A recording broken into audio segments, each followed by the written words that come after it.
আমরা হচ্ছি প্রবাসী। প্রবাসী মানে আমাদের নিজের দেশের জন্য, পরিবারের জন্য, সবার জন্য আমরা কিন্তু দিন-রাত কষ্ট করি। সবাই আমাদের জন্য দোয়া করবেন। যখন ছোট ছিলাম তখন ঈদ আসার অনেক দিন আগে থেকে খুবই আনন্দ ফুর্তি থাকতো মনে।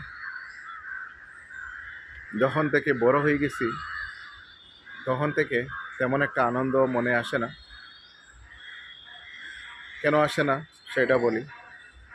আমাদের যারা আমরা ছেলেরা আছি, আমাদের মাথায় অনেক টেনশন থাকে পরিবারকে নিয়ে। কিভাবে সবাইকে খুশি রাখা যায়, মা বাবাকে কিভাবে খুশি রাখা যায়। সবাইকে খুশি রাখতে গিয়ে আমাদের তাক আর বললাম না। যাই হোক, সবাই ভালো থাকবেন। সকল প্রবাসী ভাই বোনদের জন্য আমার মন থেকে দোয়া থাকবে। মনে কষ্ট নেবেন না।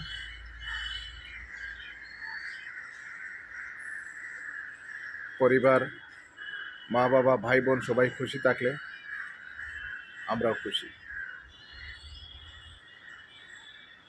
ধন্যবাদ।